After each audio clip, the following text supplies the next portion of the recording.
Hello dears, നമുക്ക് അടപ്പായസം തയ്യാറാക്കിയാലോ? നല്ല tasty ആയിട്ട് നമുക്ക് അടപ്പായസം വളരെ പെട്ടെന്ന് തയ്യാറാക്കിയെടുക്കാം. അപ്പോൾ ഞാൻ ഒരു കവർ അട 200 ഗ്രാമിൻ്റെ ഒരു കവർ അടയാണ് എടുത്തിരിക്കുന്നത്. അത് നല്ലതുപോലെ വേവിച്ച് ഊറ്റി വെച്ചിട്ടുണ്ട്. ഇനി നമുക്ക് പാനിലേക്ക് നെയ്യ് ഒഴിച്ച് കൊടുത്തിട്ട് നമുക്ക് അട ഇട്ട് നന്നായിട്ടൊന്ന് വഴറ്റിയെടുക്കാം.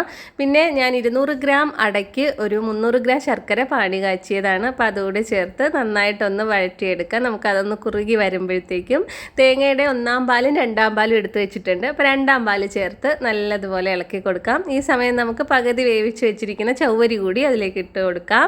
പിന്നെ നമുക്ക് ഏലക്ക ചതച്ചതാണ് ഞാൻ ചേർത്ത് കൊടുക്കുന്നത്. അതുകൂടി ഇട്ട് കൊടുത്ത് നല്ലതുപോലെ അതൊന്ന് കുറുകി വരുമ്പോഴത്തേക്കും ഞാൻ പശുവിൻ പാലാണ് ചേർത്ത് കൊടുക്കുന്നത്. അതൊരു 3/4 കപ്പ് പശുവിൻ പാൽ ചേർത്ത് കൊടുക്കുന്നുണ്ട്. ഇനി അതും നല്ലതുപോലെ കുറുകി വന്ന് കഴിയുമ്പോഴത്തേക്കും നമ്മൾ 1-ാം പാൽ എടുത്ത് വെച്ചിരിക്കുന്നത് നമുക്ക് ചേർത്ത് കൊടുക്കാം. നല്ല കട്ടി പാലാണ്. അപ്പോൾ അത് ചേർത്ത് കൊടുത്തിട്ട് ഇനി നമുക്ക് തിളക്കരുത്, തിളച്ച് വരണ്ട, അതൊന്ന് ചൂടായി കിട്ടിയാൽ മതി. അപ്പോഴേക്കും പായസം റെഡിയായി കിട്ടും. നല്ല ടേസ്റ്റിയാണ്. ഇനി നമുക്കതിലേക്ക് കാഷ്യൂനട്ടും മുന്തിരിയും തേങ്ങാക്കൊത്തൊക്കെ ഒന്ന് വറുത്തിട്ട് കൊടുക്കാം. അപ്പം ഞാൻ ഇതൊക്കെ ഒന്ന് വറുത്ത് അതിലേക്ക് ഇട്ട് കൊടുക്കുന്നുണ്ട്.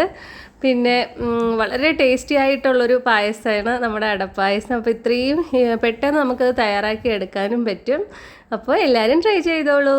Okay, by.